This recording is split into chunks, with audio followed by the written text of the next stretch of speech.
All right, welcome back to Business Today. And you understand the promise that was made during the campaign period of getting people off CRB, and actually what happened with the credit repair framework that was revealed by and unveiled by the Central Bank of Kenya. And in this particular situation, actually today, the Central Bank of Kenya governor spoke on this particular credit repair framework and so far what has been achieved. Let's listen in.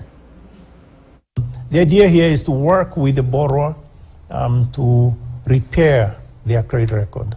And so the banks have, let's say, subscribed to this credit repair framework and have communicated to each of their borrowers, and indicate those specific borrowers, indicating that there will be a 50% waiver on whatever is outstanding, and then a 6-month program, or it could be sooner. The program has to be within 6 months of by May 30th next year, and being given an opportunity to actually have repair their credit score and indeed their credit, also their credit history in this regard. Having said that, just to throw a few numbers at you, in total there are about 19 million unique borrowers with CRB records, right? So 19 million unique borrowers. There are 3 CRBs, and my information could be in all 3 of them for the same loan. So it's important to sort of figure out how many people are there. And we are making the point that there are 9 million unique borrowers with CRB records. So that's the universe, right? From which is calculated. Out of this universe, 12 million unique borrowers have records of performing loans. And this is, let's say, until this was before we started this credit repair mechanism. So there are 12 million. And then the balance, the 7 million, have records of non-performing loans. So you have a loan that is non-performing in there. And this includes 4.2 million with non-performing mobile phone digital loans. And that will be worked out through the credit repair framework. So those are the big numbers. And I think it is something that we are happy with.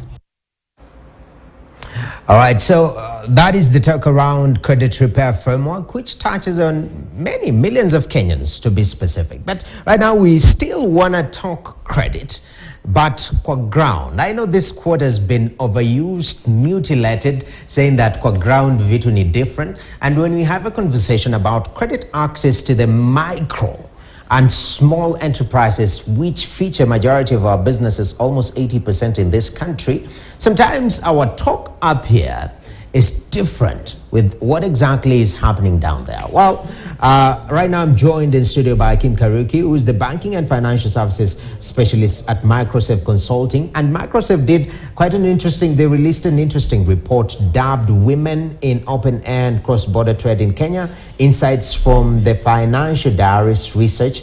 And this particular research actually shed a lot of light on challenges related to growth of business and increasing revenues in the micro and small women-led businesses. Welcome to the show, Kim.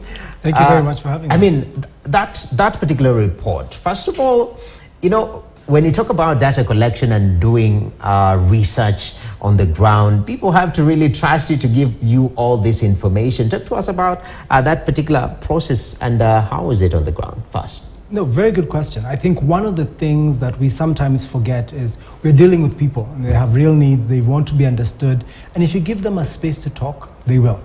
And so what was unique about our approach is we went with financial diaries, which essentially allows women to speak in the comfort of their home. They record their experiences financially on a day-to-day basis. And without the pressure of an external party looking over to see what they're saying, they'll give us their truth. They'll give us the real things that are happening in their home. And then from the analysis of that data, we can really get an insight into how they're living and what they're experiencing on a day-to-day. Okay. So target was twofold. We have open air market, women players in that space, and cross-border. For starters with open air markets, What are the challenges that these women are facing in that space? Sure.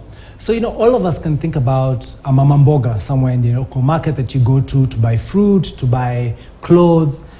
Some of the unique challenges that are true for them is many of them get into that business because of lack of different options.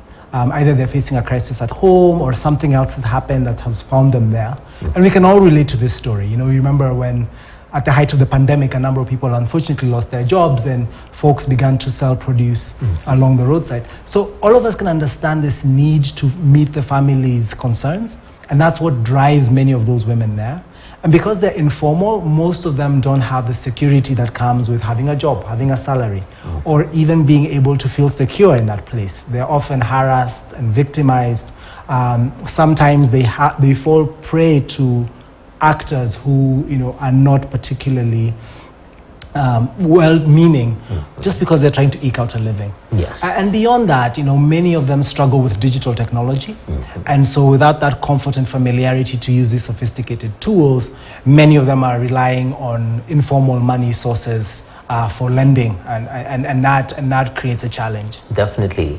And we talk about credit access to the micro businesses, the mama mboga, and this term has been used time and again. Let us target mama mboga. How can mama mboga buy shares at the NSE? It's always is there a disconnect the way we are approaching this credit conversation in this country?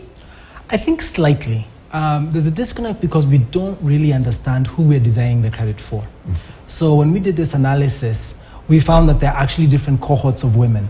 There are those who actually aspire to grow their business and become the next leading FMCG in the country. And their credit needs are very different from someone who is just trying to eke out a living every day. So even how they will respond to credit, how they will repay the credit, whether or not they will be blacklisted or not, is a function of very many parameters. And because we don't quite understand who we're delivering the credit to necessarily, we have challenges in being able to help them grow their business. Okay. And I mean, so majority of them trying to survive, because many Kenyans actually, they work for that day to get food for that day. And you juxtapose that with the conversation about empowering these businesses sort of to grow, create employment, solve the challenges that you're facing, pay taxes to the government. It depends on that same business that personally that individual wants to eat that day. Correct. So how do we bridge that gap where we sort of formalize but also instill that mindset of growth? Right, very good question. I think, fortunately, the financial service providers, a number of them have realized that there's a unique segment that needs to be addressed with solutions that meet their current financial realities. So a number of financial service providers have short-term working capital loans. And oftentimes for those individuals who are just trying to make it on a day-to-day, that's what they need. They need affordable, convenient, and accessible credit that they can borrow, use, turn around in that same day, repay, and then move to the next day. But I think what we've been a bit sluggish to do is moving them now to that next level. And so they need more than just that credit to keep them going. They need additional business support services. They need insurance. They need an easier working environment and a conducive regulatory space for them, not to be overburdened by all the compliance, but to actually grow their business to a scale where, like you're saying, it now makes sense to actually tax them. You have a decent tax base, and they're able to not only just survive, but they can thrive and employ others. Okay. So you've mentioned an interesting term that is very popular also in the country. Overburdened. Yeah? When it comes to licensing, there is the element of overburdening. The regulatory environment, overburdening. Who's the proper partner to address these challenges? Let's start with regulations. Who's the proper partner? Is it the county governments, the local authorities? How do you approach this? It's a good one. I think one of the things, I like to liken this scenario to a different space. And so when you think of even security, so you have a national security apparatus that communicates with the county. You don't have the GSU jumping out of the barracks to go and solve a very minute issue in a county. There are checks and balances. And I think between the national and the local government, there needs to be a little more streamlining and harmonizing so that you don't have someone paying the same utility or fee charge severally along the value chain, because that one undermines the ability of even each of those accountants to do their work effectively, and to be honest, creates a bit of waste. So I think we need to try, and I think the current administration is trying to push for this, a harmonization of regulation and say, okay, what do we actually need? How do we address all of this holistically so that the entrepreneur, the MSME, the woman trader pays it once, she's covered, and then now she can move her business forward. Okay, so make it easy, convenient, in terms of information, yeah? Because I'm placing myself in my mom's shoe, yeah? I'm Mama Mboga. In terms of bridging that, because some of the solutions that you're seeing here, for example, this credit repair framework, I don't know whether it's Mama Mbogas who are borrowing on these platforms, and sometimes when they try to get additional capital to inject credit to inject in their business, they're sort of impaired by CRB and whatnot. What was your from the results from, what was the outlook on that? What did the Mama Mboga say? I mean, to be honest, everybody needs that credit repair framework, right? Because it starts with young people who all of a sudden have access to the mobile phone the very first time they turn 18. And then they see, they can borrow money for whatever on Fuliza or some other solution. And then misuse that opportunity. And then they get blacklisted. And so then they're stuck, or they have debt that they can't repay immediately. So I think it's everyone. I think the Mama Mboga segment, intriguingly, because they rely on that solution as a lifeline, they can't afford to be in a space where they can't access that for credit. So I think you have the more savvy ones who keep that as a lifeline and keep it going.